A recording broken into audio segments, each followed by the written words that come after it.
I don't know how to describe it other than like a demon type of sound. But it's silhouetted, hulking, every bit of 5.5 feet wide, 13 to 14 foot tall, pitch black. The one thing that ran through my mind when I had this encounter was I don't have a big enough gun. Your host, two-time witness and field researcher for more than 40 years, William Jevning. Welcome to Creek Devil. Hello everyone, welcome to the Midweek Show. Today we're doing Chapter 17 of Ivan Sanderson's 1961 book, Abominable Snowman Legend Come to Life. This chapter is titled In the Beginning, Myths, Legends, and Folklore. And Chapter 17 is one of my favorite chapters in the book because it has some of the earliest references to the creatures we're talking about. And this goes back to the Bible. Many people cite the Nephilim as being the earliest records of these creatures, but pay particular attention to what he says. He makes a distinction between the Nephilim and creatures he calls the hairy ones or mighty ones of the hunt. So, having said that, I'm going to play the audio in just a moment, but if you're interested in supporting the show, we have a Patreon link in the description. So without further ado, here's Chapter 17. This reading is from the book Abominable Snowmen, written by Ivan T. Sanderson and published in 1961. This is Chapter 17, entitled In the Beginning. It's a funny thing, but all histories start by saying, in the beginning, and then proceed to describe all sorts of things that happened before. In almost every book that I have written, I have found myself, sooner or later, disposed to interject a remark which, above all others that I ever heard, left the greatest impression on me. This was made to me by a VIP in a distant and unvisited part of West Africa, a paramount chief. Having fixed me almost to a point of hypnotization with his enormously wise and expressive eyes, he stated solemnly, "The best place to begin all stories is at the beginning." Then he shut up and waited. As paramount chief of the region, he was endowed with the status of Chief Justice, both as an executive of the government of the Protectorate and as paramount native Justice of the Peace. He was ultimate arbiter of all law, and in Africa, this means deciding upon the validity or otherwise of stories. The chief knew human nature. It would seem that this positively cosmic piece of advice must have been offered long before the dawn of history, for all peoples seem to have taken it to heart. There simply is not a history, religious or secular, that does not start with something like, in the beginning. The Bible gets off to a flying start in this respect, beginning, in its original form, in the beginning, the Lord created heaven and earth. With this, hardly anybody, and not only Jews and Christians, disagrees. All the other great religious histories start in much the same way. However, whether historians begin like this, or in the more secular fields with the beginning of their nation as the original, and everybody claims this prerogative, people, one immediately or very shortly encounters a most odd circumstance.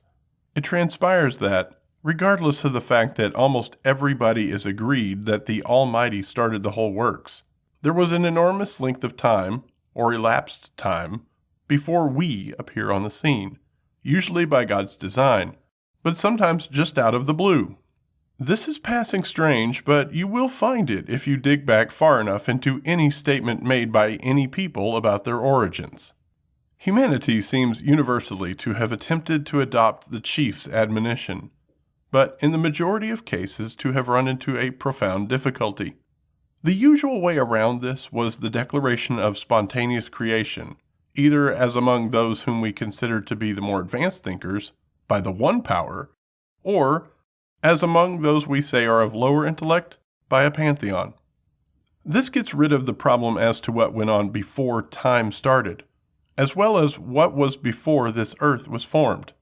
There is only one conflict in all this, and that is between one group, and it is actually far the larger one, though this is seldom realized, that contends that neither time nor space have any beginning or possible ending, and another which contends that they did have a definite beginning, and may have an absolute end. This latter party asserts that before the beginning there was but God. These are abstruse matters of the higher philosophy, but as we shall see, they have a most profound bearing on our very pragmatic concerns.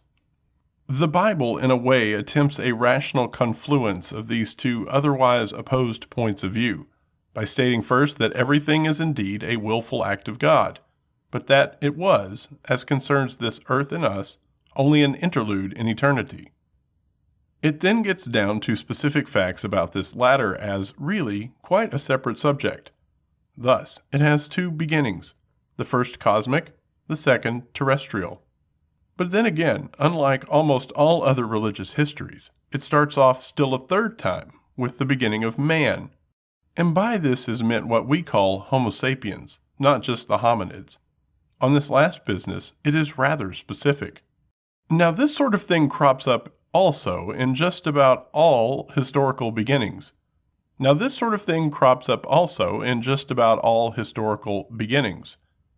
Even down to those given by the most primitive and ancient peoples who have ever left a record of their ideas. It is really a most odd fact, and one which seems to us utterly illogical, namely that, if asked how it all started, everybody invariably says that thus or thus characters, who are usually claimed as the teller's ancestors, came to the land and smote the horrible creatures which were already there, eliminating them and thus starting everything. Sometimes the whole business gets really complicated, as is so very pertinently explained in the Bible. For this I turn to a good friend of mine, a brilliant young scholar, the Rabbi Yonah Ibn Ahern, B.D., S.T.M., who has provided me with the following properly classical rendering of the appropriate passages from the book, together with those pertinent commentaries that only true scholarship can provide. He says, "The earliest biblical reference to genetic variation within the human family is in the 6th chapter of Genesis, where we read, quote, 'And it was when man began to multiply on the face of the earth, and daughters were born unto them, and the sons of those from upon high,' Jerusalem text, those who are worshipped, 'saw the daughters of man, for they were good looking, and they took unto themselves wives from among such as they might care to choose. And Jehovah said, My power can never benefit the perverted ones who have made themselves human, and their days shall number 120 years. In those days there were already Nephilim in the land. It was thereafter that the sons of those from upon high came unto the daughters of man, and there was born to them those Gibborim, who were ever after considered to be a divine people, literally, the people of the name." End quote. Nephilim is often translated giants, but the commentators tell us that they were so called because men would fall, fell, on their face with fright at the sight of them. The Gibborim, who are later on referred to as Gibborite Said, are reputed to have been, quote, as tall as a tree, in contrast to the shambling Nephilim. Gibborei Said means the mighty ones of the hunt. Our main concern must, however, rest with the creatures who terrified the Israelites during the exodus from Egypt and their period of wandering in the Sinai desert. These were the Shadim, the destroyers, who had been known to the patriarchs, Abraham, Isaac, and Jacob, as the Serim, the hairy ones. The best scriptural description of their characteristics may be drawn by inference from the account given in Genesis 27, of the manner in which Rebekah connived to win the rights of the firstborn for her youngest son Jacob, as against the prerogatives of his twin brother Esau, who is described as, quote, coming forth first from the womb, reddish with a great mat of hair, end quote, as thick as a rug, as Rashi puts it. Esau grew up as a hunter, very much ashamed of his deep red covering, which earned him the nickname Edom, or Reddy, as the vernacular might have it. The implication of the text at every turn is that, although ostensibly Jacob's twin brother, Esau was no true son of Rebekah. It would appear, at least, that she felt that way about it, because she forced Jacob to seek the blessing of his father Isaac, whose weak sight made possible the success of their ruse. To this end, Rebekah slew 2 young goat kids, lambs according to some sources, and clad Jacob, whom the text describes as her, quote, smaller, not younger as one would expect, son, across the back of his neck and around the wrists in their hide. Genesis 27:19 and following. Thus prepared, Jacob went into the presence of Isaac, his father. It is from this interview that we learn most about the hairy ones insofar as specifically Judaic sources are concerned. Jacob was successful in passing himself off as Esau on 3 counts. 1. His apparent hairiness, which we have just accounted for. 2. His voice. And 3. The odor of his clothing. Jacob's speech when he entered his father's chamber and identified himself as Esau is thought by many not fully to have convinced the wily Isaac. But this impression is based on a misreading of the text. Isaac is quoted as saying, quote, "The hands are the hands of Esau, but the voice is the voice of Jacob." End quote. In reality, the passage reads, quote, "The hands are the hands of Esau, and the voice of Jacob is higher pitched than that of the one who stands before me." End quote. Cal Cole, as the passage is actually written, instead of Cole, the popularly accepted reconstruction. Indeed, the commentators bear out this interpretation when they tell us that Jacob counterfeited the voice of Esau by growling from deep within his throat. The outdoorsman odor of his clothing was achieved through more obvious means, for Rebekah simply appropriated the cast-off garments left over from Esau's last visit. The stench, we are told, was akin to that of, quote, "a field of rotten potatoes." End quote.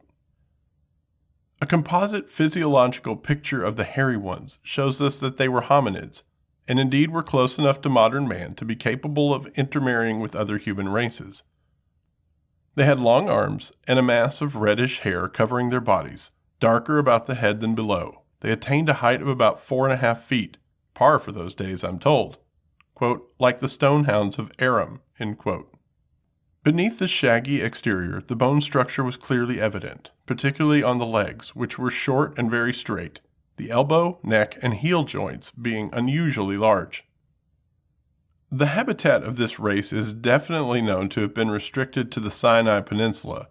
There are similar beings known to have lived in the south of Egypt, but the history of the hairy ones, as Ra'aya Mahima remarks, was apparently bound up closely with that of the Israelites, who had to cross their territory to get to Egypt. And inasmuch as the Israelites were relatively poor farmers, they were dependent on the Egyptian trade for their sustenance in years of famine, until the time of the Babylonian invasions. This limited habitat will, at any rate, account for the fact that the hairy ones never harassed the Egyptian homeland. But just as they threatened war against Jacob after their candidate had been defeated in the election of a nomad chieftain, which was, after all, the political role of the patriarchy, they had no intention of allowing the Israelites to dwell in peace after the latter had made good on their escape from Pharaoh. So intense was their onslaught that, within days of the Exodus, the Israelites were forced to dig trenches and cover them with branches so as to protect themselves from the stone-throwing barrage of the hairy ones. One tactic which the latter favored was to cover themselves with pieces of foliage or sand so as to camouflage their whereabouts. The Israelites hoped to do the same for their dwelling places, Sukkot. The Bible is understandably quiet about this humiliating state of affairs in the passages which relate to the miraculous deliverance from the Egyptians, and we may add the airdrop of a special food concentrate called manna that kept the people from starving after their supply of Egyptian roast lamb had run out on them, leaving them to the mercy of the hairy ones to whom they were ready to offer their children in return for foodstuffs. Citation credited to S. Retsenuatha IV, paragraph 16c. As soon as things settled back to normal, however, the God of Israel decided to assert his power against the hairy ones. His real reason for doing this is that in the days before he ever thought of speaking to Moses, they had rejected him as their deity in favor of a certain Azazel. Thus, no sooner was the holy sanctuary completed than Jehovah gave orders to Aaron, the high priest, who, as we read in Leviticus 16:7, quote, took 2 of the hairy ones and caused them to stand before the Lord. And Aaron put tags on the hairy ones, 1 tag for Jehovah and 1 tag for Azazel. And Aaron made an offering of the hairy one which he had tagged for Jehovah, and the one which had been tagged for Azazel remained alive in the presence of Jehovah. who sent it off to Azazel, who lived in the desert, that it might atone for the sins of Israel according to the commentators." End quote. Lest the casual reader mistake the serim of this passage for the hairy goats, seri izim, of the verses immediately preceding it, as did the famous but unhappily incompetent modern scholar S.L. Gordon, Leviticus Rabbah, the most ancient of the exegetical works of Judaism, spells it out for him. Quote, "These serim are none other than the destroyers, the sons of Esau." End quote. The similar meaning of serim and sheadim is among the 10 best cases of authenticated synonymity in the Hebrew language. Thus, it may be understood that the, quote, scapegoats so glibly mentioned in the English translations and in countless works on anthropology and psychology were in fact man-like creatures with considerable biological, if not spiritual and intellectual affinity to the rest of mankind, and that Aaron, acting under orders from above, committed an act which to our mortal eyes looks like something very close to human sacrifice. The commentators are agreed in admitting this, but as is the case with Jacob's deception of Isaac, they do not debate the morality of Aaron's obedience to the will of the Most High. The sacrificial rite was symbolic of Israel's complete subjugation to its God, and a repudiation of the power of the worshippers of Azazel, of whom the people had become so much afraid that they were sacrificing their produce to that deity at Jehovah's expense. Israel must turn out the beast within, and sever itself from the sons of Esau, born of the same woman, Zohar. Perhaps the most poignant affirmation of this need, and the best scriptural justification of the views expressed in this essay, is to be found in the lines of Moses' great poem, the Ha'azinu, as given in Deuteronomy 32:13, where he says of, quote, the generation of Egypt, end quote, meaning his contemporaries, quote, "They have sacrificed to the destroyers, who come not from on high. Those from on high they have failed to recognize, for these new ones have come from close by. Your fathers, O Israel, did not thus abominate themselves." End quote. And the word for abominate in the Hebrew text contains the same root letters as the word se'arim, an unmistakable play on words, and a fitting end to this discussion.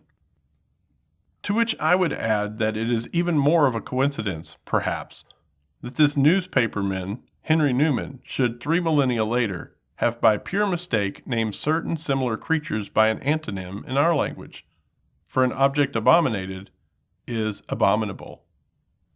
I give this most curious and in some ways wondrous sidelight prominence here for several reasons. First, because it is from the Bible, the very tenet of our faith. Second, because it is, as far as I can see, an absolutely unassailable example of the only modern credo that tries seriously to cope with what otherwise may be, and often has, I believe erroneously, been considered to be evidence of an uncompromisable conflict between our science and our religion. Myths, legends, and folklore, hereafter called MLF, may be laughed at or cast aside as the hallucinated maunderings of uneducated and often unthinking man, or, as in some quarters today, they may be elevated to a position of gross reality, just as if they were about the only things that we can really rely on. Neither attitude is realistic or warranted. A lot of myths are straight history. A lot of history is pure myth. In the field of religion, and not just theology, there has always been a very widespread misunderstanding of the simple and obvious fact that most religious histories are clearly bipartite, being on the one hand philosophical, and on the other entirely pragmatic. The Bible, as I have tried to point out above, is thus duplex in content, and moreover on the purely pragmatic level, it is really 3 quite separate secular histories, that of the universe, of the earth, and of modern man. The philosophical ground floor is not, of course, our concern here, nor are the origin or history of the universe or this planet. What we are concerned with is the origin of man. On this matter, Darwin had neither the first nor the last word. I personally consider these pragmatic and secular parts of the Bible to be straight history written by sundry groups of the first people to use their brains, the first to try to investigate their environment, and the first to make some logical sense out of it. The Semitic peoples, starting, if we may use language as the criterion, with the Chaldeans, were certainly contemporary with, and probably preceded, even if they did not actually play a part in the origination of, both the Harappa Mohenjo-Daro culture of the Indus Valley and that of the Egyptians of the Nile. They certainly seem to have been the first to leave written records. However, in their day, the greater part of the world was a pretty wild place, and many things that have long since vanished were then still at the time right in their own backyard. By this I mean that they had primitive races, perhaps hairy, living at their very doorsteps, just as New Yorkers today still have mink, raccoons, and possums wandering about the parks immediately over the rivers that separate Manhattan from Long Island and the mainland. Thus, anything they have to say about such leftovers then still extant is thoroughly worthwhile studying and analyzing. From the preceding statements extracted from the book of Genesis, I can but infer that in the peninsula of Sinai there still lived at the time of the Exodus, 1317 BC, a not inconsiderable number of hairy fellows of hominid genetical background, even up to throwing stones and breeding with the Israelites, but who were at the same time advanced enough to have some primitive form of religion with a god. I refuse to disbelieve these passages in the Old Testament, ergo I must accept them as historic, and thus that these types existed. If they did so, it is, once again, no good just sitting back and saying, quote, I don't believe it, or so what, or even just sitting back. It behooves us to get to work and at least speculate what they might have been, and why, and what happened to them. The same may be said for exactly similar types of creatures that appear, just as matter-of-factly, in earthly passages of almost every other secular history, and they do so appear. I do not propose to go into the details of MLF. Not only is it not specifically our province, but it is, except to specialists, incredibly boring. In fact, almost as boring as having to wade through the names and perquisites of gods in multiple pantheons. Also, with respect to ABSMs or ABSM-like creatures, the whole business becomes unutterably monotonous, for, from all over the world, the stories told are nothing but almost word-for-word repetitions of the modern reports that I have already given aplenty. Giant funny or pygmy foot tracks, tiny, man-sized or giant hairy people, high-pitched whistles or gibberings, abducting of young human females usually followed by their release, and an almost invariable smiting or eradication of such types, quote, in the beginning. The whole dreary business is a bore, but it does still have very great significance, for it means that almost everywhere, apart from Australasia, Oceania, and Antarctica as far as we know, subhumans, if not subhominids, inhabited the whole earth prior to the arrival of the first Homo sapiens persons, who proceeded to oust them, or at least take over their territory. In ferreting out noticias, as the Spanish so aptly put it, of the existence of these subhumans in all the welter of written, transcribed, spoken, and remembered MLF, one does, however, have to be extremely careful to observe one basic fact. This is the very clear distinction made by most peoples, though little so by Caucasoids of the West during the past few hundred years, between three types of beings, exclusive of the all-pervading spirit or God. These are, 1. Divine entities, being representatives of God, gods, demigods, or disembodied non-corporeal personalities of another world, but which may appear in this one and influence it. These are entities in their own right that, while being able to assume human form or enter into humans, do not change their own identities. 2. Disembodied spirits of various kinds. These may be the souls of people, dead or alive, mass-produced ancestors, spirits of animals, plants, stones, or anything else, either collective, generic, or individual, together with all manner of Lares and Penates. To most peoples, these are just as real as living people, animals, or plants. 3.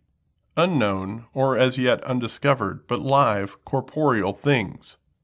ABSMs have always fallen very clearly and distinctly into the third class. Nowhere in the world is there any doubt about this. If asked, The benighted natives will usually say something like the Nepalese at Pangboche when asked by Stonor about the Métis alleged to have been seen the year before. The answer he got was, quote, "How could they, i.e. any of number 1s or 2s, leave footprints?" End quote. I have a fancy that a somewhat extensive galaxy of alleged creatures in the folklore of Western Europe is of this same most pragmatic nature. If you come to look into what was said about fairies, pixies, trolls, titans, vampires, ghouls, gnomes, imps, bogies, brownies, elves, leprechauns, satyrs, ogres, and fauns, as diametrically opposed to ghosts, specters, apparitions, spirits, phantoms, wraiths, spooks, banshees, lemures, or lorelei, which were definitely of class 2, you will find that they may all be summed up by the classic line from the somewhat bawdy Old English song that begins, "There are fairies at the bottom of our garden." Creatures, usually hairy, generally malignant, only rarely benevolent, but perfectly capable of breeding, as well as communicating with human beings, form the basis of these tales. And note, they come in 4 convenient sizes.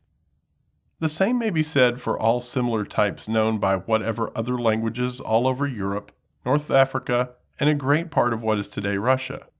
There seem, indeed, to have been, quote, in the beginning, ABSMs of just the usual 4 types, pygmy, man-sized, and specifically of the Neanderthaler kind, giant, and the bestial Métis with its abominable feet, cloven, and pointed head. Anthropologists have shown that most Australopithecines were tiny things like the modern pygmies, while their cousin Zinjanthropus, for all its enormous jaw development and molar teeth, its canines and incisors were tiny, was itself a little creature. There were undoubtedly, quote, little people all over the place in ancient times. As to there having been, quote, giants in those days, we don't really know about Western Eurasia, or Europe as we call it. We have a huge jaw from Germany, named Homo heidelbergensis, and the preposterously thick cranium of the thing alleged to have been found at Piltdown. In the Orient, we have both Meganthropus from Java, along with Pithecanthropus robustus from the same area, and Gigantopithecus from southern China. Thus, there were definitely, quote, giants available in Southeast Asia, and these could quite well have crossed over to the New World, along with hosts of other large animals, before or during the Pleistocene ice advances, and then have filtered on down to the Mato Grosso and the Guiana Massif. If there ever was a giant in Ethiopian Africa, it could just possibly have been of this stock.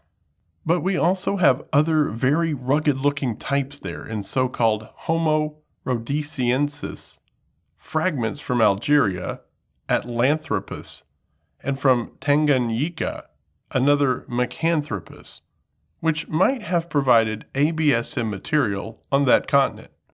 We discussed the candidates for the man-sized types in the last chapter, primitive modern men in Indochina and Neanderthalers in Eurasia. The matter of the bestial Métis type has also been investigated. This leaves us with a few vague rumors from Africa, North America, and the Indo-Chinese bloc. The masses of reports from Eurasia, ranging, as we have seen, from the Caucasus to Manchuria, appear to have a distinct cohesion, though to be of more than one specific type. It is interesting to note that this was the land of the Neanderthalers per se. Rhodesian and Solo man only look somewhat Neanderthaloid, and the descriptions of the ABSMs seen there in no way conflict with our findings on that branch of the human stock. Likewise, the MLF that pertain to such concrete entities, i.e. Class 3 above, from this whole block of territory provide us with a good reconstruction of Neanderthal subman as any anthropological institution has yet concocted. In other words, modern and historical reports of ABSMs, the findings of paleoanthropology from bones and artifacts, and MLF all converge and literally combine, yet on a precise regional basis, perfectly in accord with both ethnography and phytogeography. This is the clincher. So let us examine these two aspects of the matter.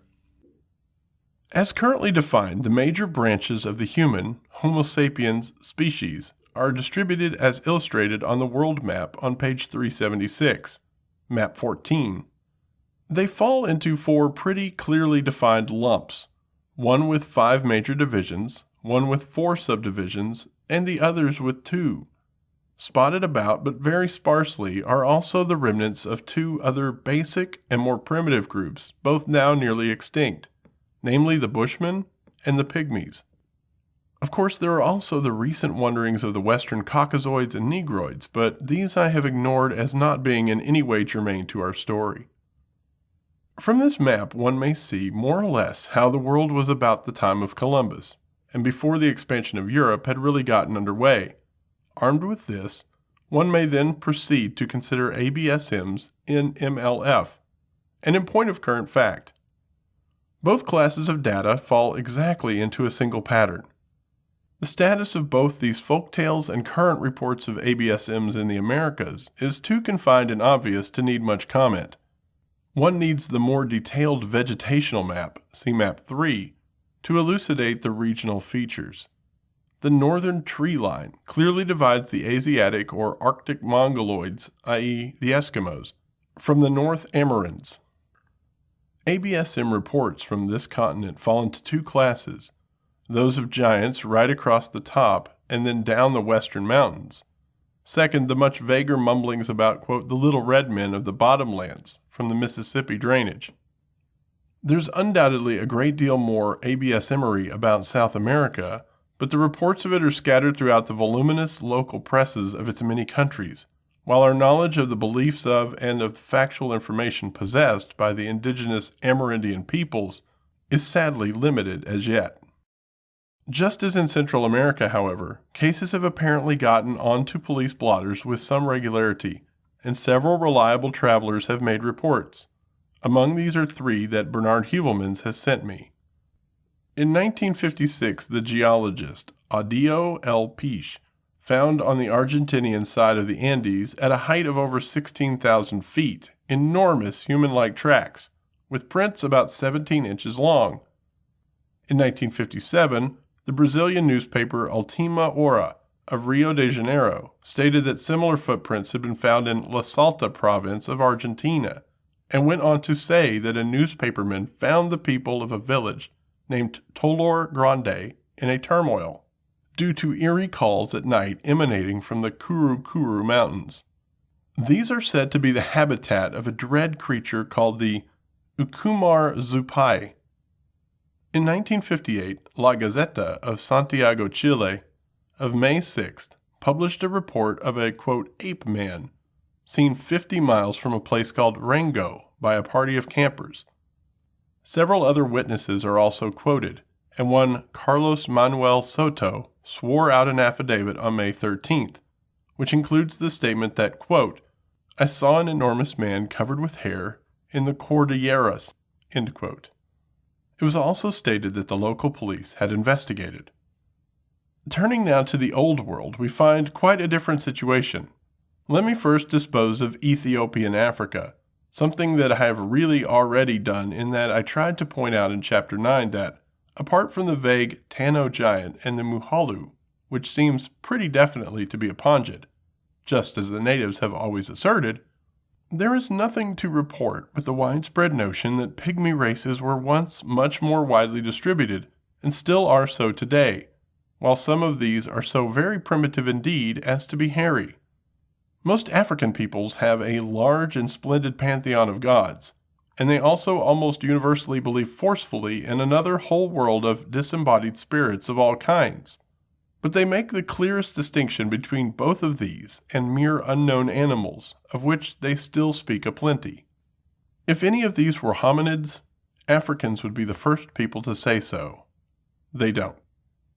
This leaves us with the continents of Eurasia and Orientalia, for, as we have said, there is nothing to report from Australia, Melanesia, or Polynesian Oceania. But here comes a rather ticklish matter. Map 14, which displays the distribution of modern men prior to the expansion of Europe, has one most astonishing feature.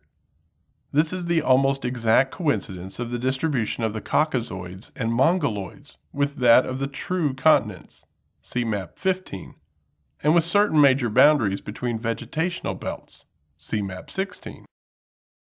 The coincidence would seem impossible did we not know that man, being an animal, is just as confined by the limits of the environment in which he evolved as is any other animal, while the major factor in any environment is the form of its vegetation.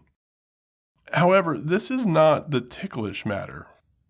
Both the Mongoloids of the Old World and the Caucasoids are subdivided into 3 major lots, though all of course merge to some extent.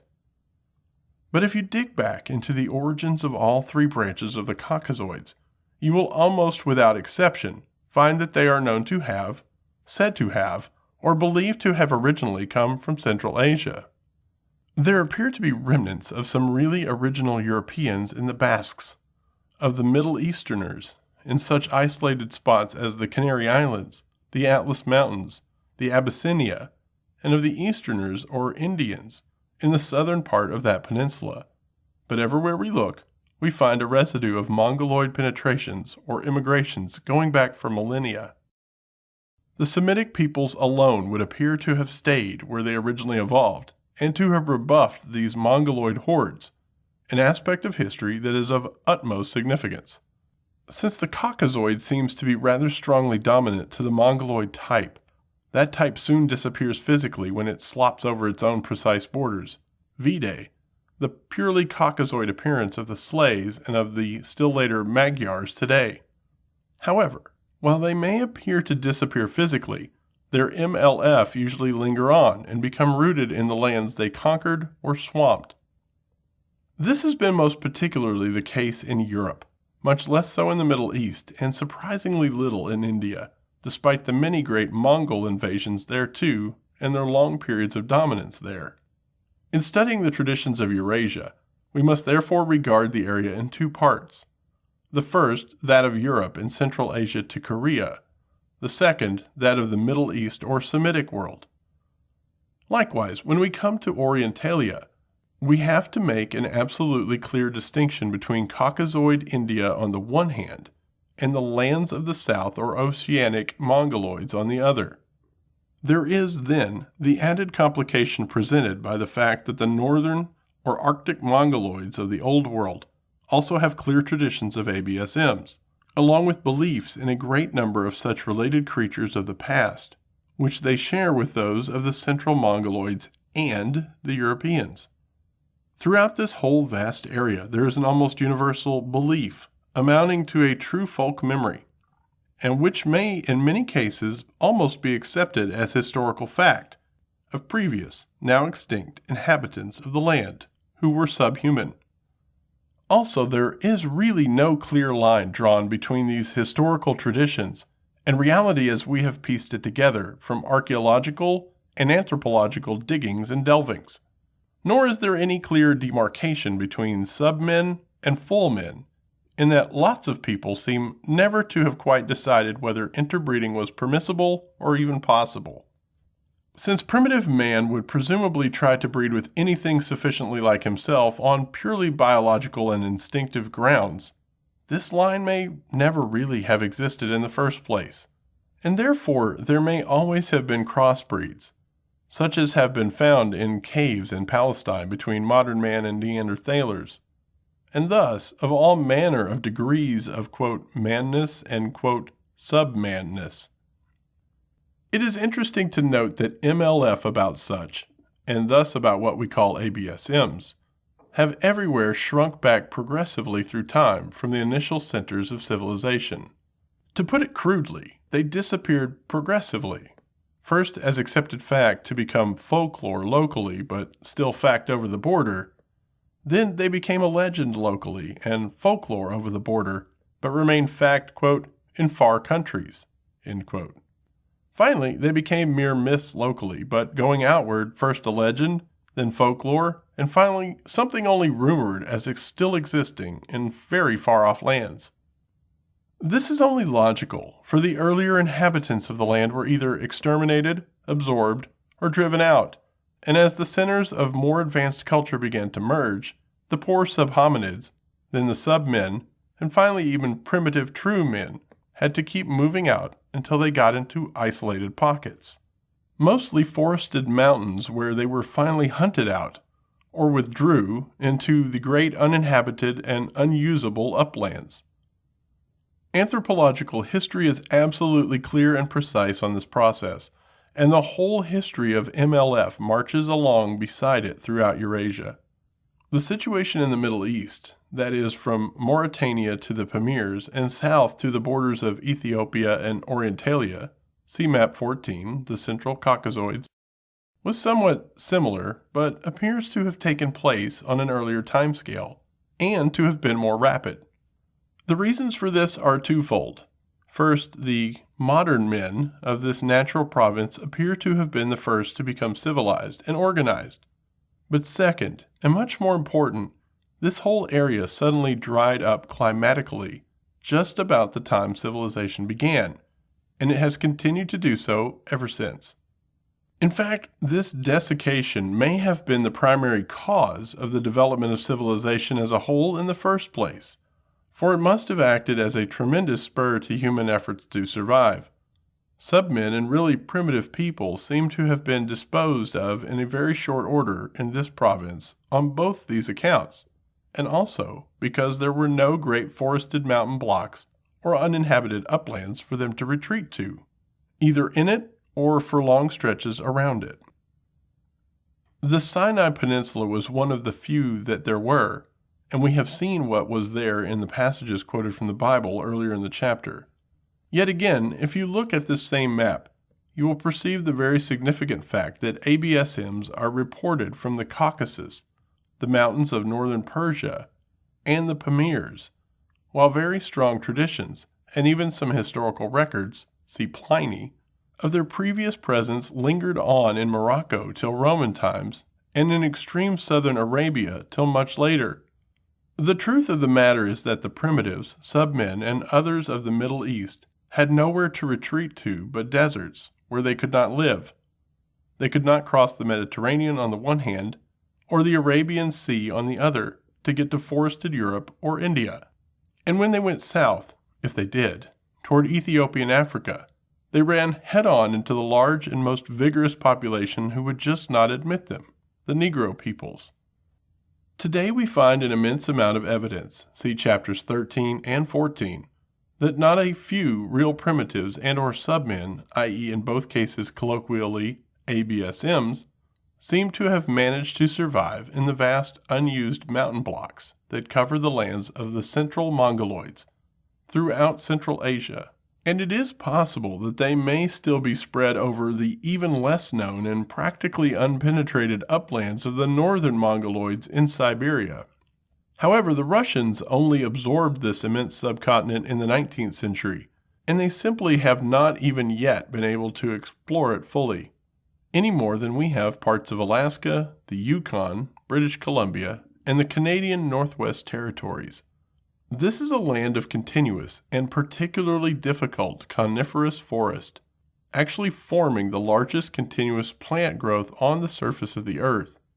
We may expect many surprises from there, more especially as there is plenty of already known M, L, and F among its inhabitants that is most pertinent.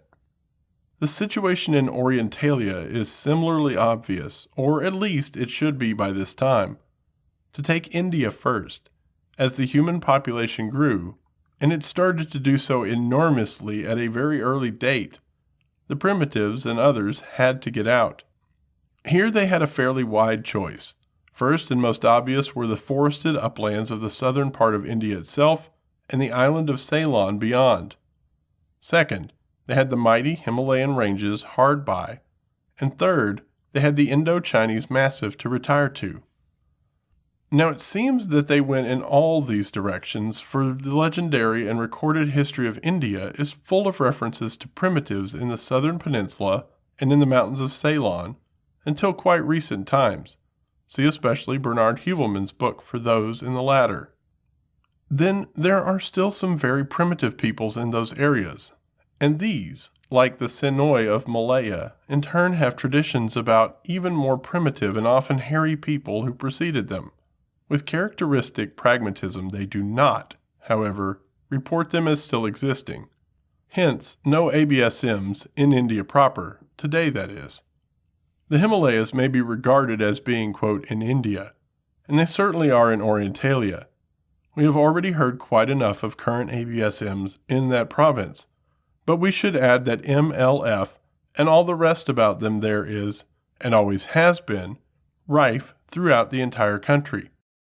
Further, there are all manner of odds and ends of people still living in complete isolation in the area, as witness the so-called Chaldeans of Messrs. Jill Crossley Batt and Dr. Irvine Baird, and the incredible Jungly Admis of McIntyre, whose account of which goes as follows.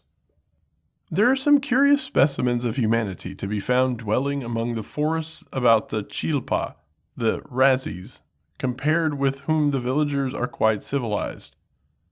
These villagers described them as Jungly Admi, i.e. wild men of the woods, as they termed them to me, and as being almost on a par with the beasts of the wild they inhabit, subsisting on what they can secure with their bows and arrows, and by snaring.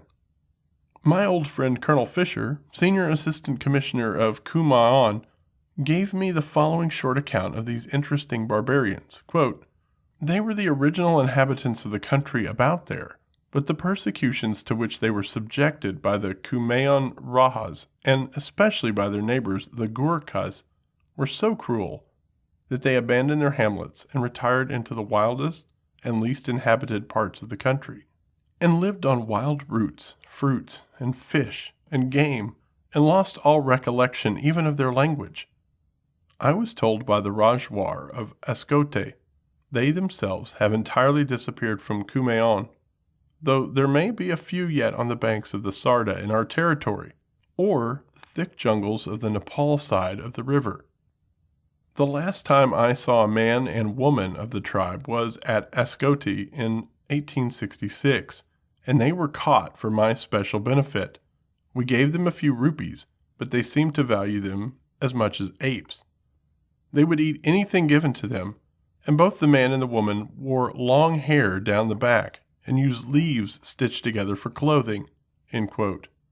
From this, the condition of these remnants of an almost lost race appear to have been still much the same as, we may suppose, was that of Adam and Eve after the fall.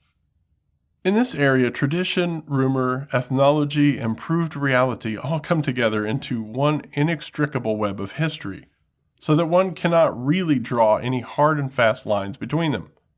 One has to steer a very steady course, bearing in mind the very dangerous rocks of theology, mysticism, and our classes 1 and 2 of believed-in non-corporate entities. The area is also positively crawling with outcasts, hermits, religious initiates, and now with displaced Tibetans, communists, mountaineers, and goodness only knows what other types. Also, there are 5 kinds of bears in that country, several species of large monkeys, and at least 2 kinds of alleged ABSMs. However, in the minds and opinions of the locals, as the ethnologists quoted above so clearly state, there is really no confusion whatsoever about all of this vis-a-vis the ABSMs. They have it quite clearly in mind which class of entity or creature is which, and that Zute of Tibet, and their own Métis and Teimas, and the old tales and beliefs about them, form a distinct and clear-cut class of their own. So we are left with the fringe lands of the South or Oceanic Mongoloids, or what is often called Southeast Asia. This, as may be seen from map 14, coincides exactly with the remaining part of Orientalia, but for its 2 overseas extensions to the island of Madagascar to the west, and out into the Pacific to the east, to encompass the Micronesians.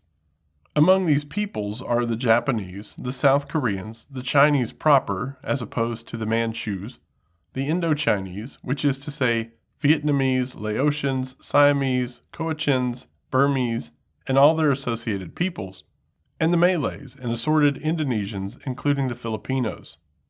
The divisions between these and the Melanesians and Australoids is not precisely along Wallace's line, but somewhat east of it. Here again we encounter all the same confluences and confusions between the findings of the physical paleoanthropologists, the ethnographers, the philologists, native myth, legend, folklore, tradition, history, and current ABS emery. In fact, this is par excellence, just as we said above, the great mix-up. Although it is the homeland of the South or Oceanic Mongoloids, it has also been for untold millennia a sort of doorway between the West and the East.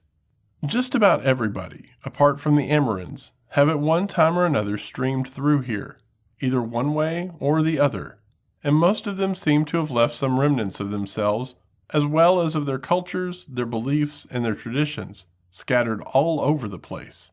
First, there were undoubtedly subhominids here in the form of the Pithecanthropines, then subhumans in the form of the Neanderthal-like solo so-called men of Java, then a race of pygmies that everybody says were hairy and lacked proper speech, then what may be called modern pygmies, vide the Semang of Malaya, and others on the Andaman Islands and in the Philippines. Next, small, dark, and possibly primitive caucasoids of the last Veda, then Dravidian types. Next, another lot of peoples who have been called glibly the Oceanic Negroids, who have ended up as the Melanesians. Meantime, the true Australoids, or blackfellows of Australia, seem once to have dwelt thereabouts before moving down into their southern land and becoming isolated. Next came three quite distinct lots of Mongoloids, ending with the modern Malayans, Indonesians, and Siamese. And just to completely confound the issue, a group of very advanced Caucasoids passed right through from west to east and on into the Pacific to form the Polynesians. There are, moreover, as I say, traces of all of these passings to be found all over Malaya and Indonesia. Moreover, there is still ample room for primitives and ABSMs all over this continent, i.e., Orientalia, apart from Java where the population is too great. The Indo-Chinese Massif is an enormous unknown and mountainous forest country. The peninsula of Malaya has great wildernesses, and Sumatra and Borneo are, in a manner, still empty. Even in overcrowded China, there are large mountainous areas that the People's Republic has not yet got around to organizing. Here it is not, however, worthwhile even starting to discuss MLF. The sheer volume of these is too great, and that which deals with ABSMs seem to have no ending. And this is concentrated in some areas, but singularly lacking in others, such as Borneo, as I have pointed out. Moreover, it trails off in all directions, both in time and space, into living primitives, like the poor so-called hairy Ainu of Hokkaido, and into types that even omniscient Chinese communist officials seem unable to classify. It should by now be fairly obvious that these abominable MLF stories cannot be ignored, and may often add very considerably to our knowledge of both the past and the present status of ABS emery.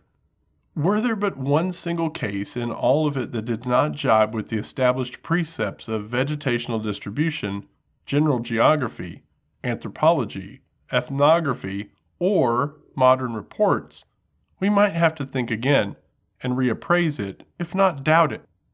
But there is not so much as one single inconsistency in the lot. Thus, we must accept all of it as evidence for the previous existence of primitive races of modern men, of submen, and of subhominids. In doing this, we have to remember only three sets of facts. The first is that all men are xenophobes.